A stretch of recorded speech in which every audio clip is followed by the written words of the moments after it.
homemade hamburger helper. Are you here for it? I have a confession to make. I love Hamburger Helper. I love it so much. And today I'm going to show you how it's actually possible to make one that's tastier, maybe just as easy, and definitely a little bit better for us than the store-bought variety.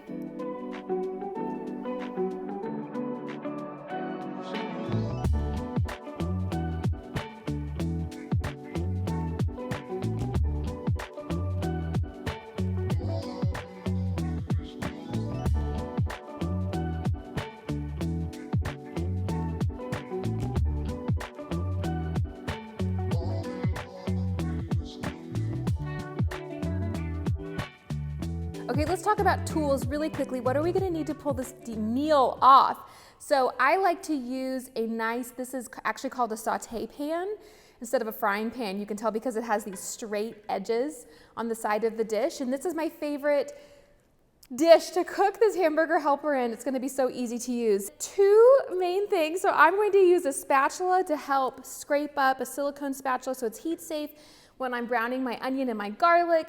And when I'm putting other ingredients into there, this is gonna be really handy. And then when I add my ground beef to the pan, this is actually just a really basic, not fancy potato smasher.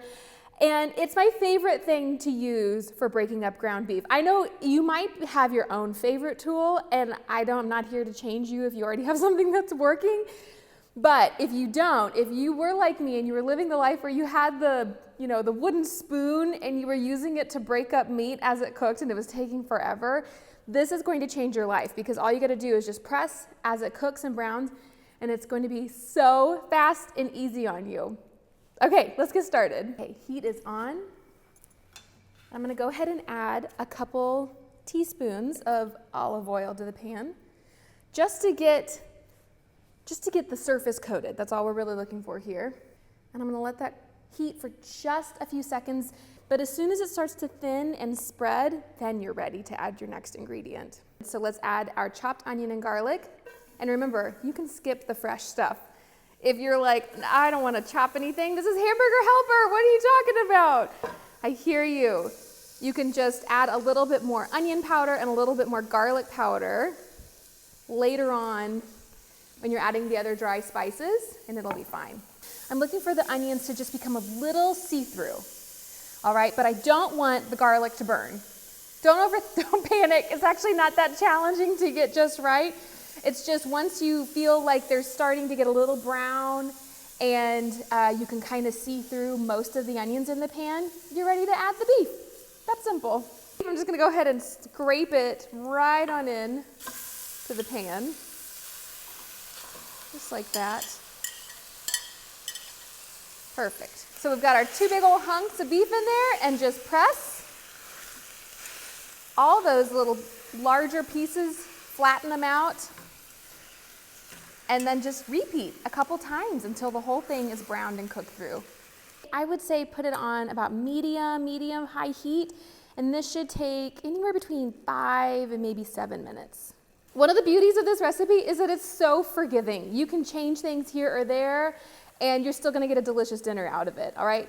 So one of the things that I have as an optional step for you is to drain the fat off of your ground beef, but I have a trick for you. If the thought of getting another dish dirty makes you cringe, getting out your colander and draining off the fat, you can actually just let your ground beef turn the heat down to medium-low, or heck, keep it on high a little faster. You just gotta watch it and stir it. But a lot of that moisture will actually be reabsorbed by the beef. And I actually think it makes for a tastier ground beef that way, so save you a step, save you some dishes.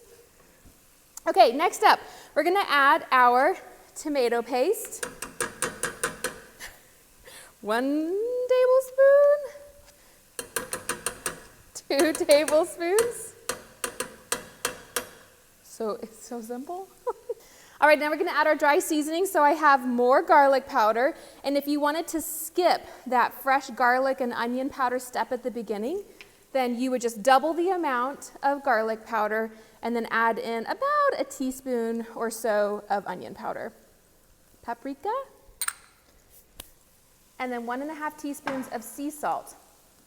Normally, I don't measure salt and pepper when I'm making a dish, but in a case like this, I think it's really important to measure it because that's a lot of salt, and it's important for this to really taste delicious. It's not an overwhelming amount of salt, but I want to make sure that this tastes so good for you. So I'm going to stir this a little bit, get that tomato paste broken up, combine it in with the beef. So we have 3.5 cups of beef broth. I'm also going to add in 3 cups of milk. I like whole milk. That's just what I have in my house for my family. But if you prefer a dairy-free milk, you could actually totally do that. It would still work.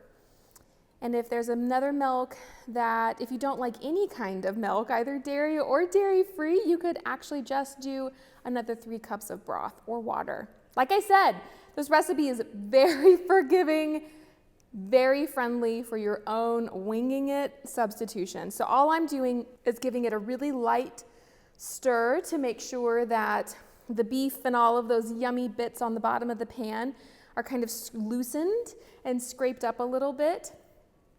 And then I'm going to leave it alone over high heat, let it come to a simmer. It's going to get a little frothy because of the milk at the top and all the other ingredients. Don't worry about it. It's all good. It's all great.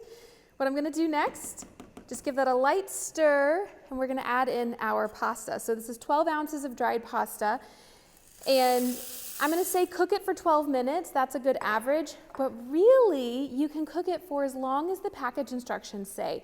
So if you're using up, let's say if you have a chickpea pasta, for example, in your pantry that you really want to use up, then cook it. If the pasta says cook for 8 minutes or 9 minutes, then just adjust the recipe accordingly here. And then as soon as I'm at my 12 minutes, I will turn off the heat and fold in our cheese. Look how big and fluffy that got, and most of the water is evaporated. So I'm going to turn the heat off, and now we will fold in the cheese. If you want it to be like a true cheesy macaroni and cheese level cheese hamburger helper, then I recommend doubling the amount of cheese. But y'all, this is it. Dinner is done. Serve it right away. Enjoy. Wow, look, you made homemade hamburger helper from scratch. It's going to taste so delicious. You're going to be so proud of yourself. It was so easy. I love this meal. It brings back such great memories. There's nothing wrong with boxed. There's nothing wrong with it. Keep making it when you enjoy it. But when you're in the mood for like hamburger helper or a hamburger cheeseburger helper, and maybe you have just a tiny bit more time on your hands and you want to use some more fresh ingredients, give this a try. You might be pleasantly surprised. Cheers.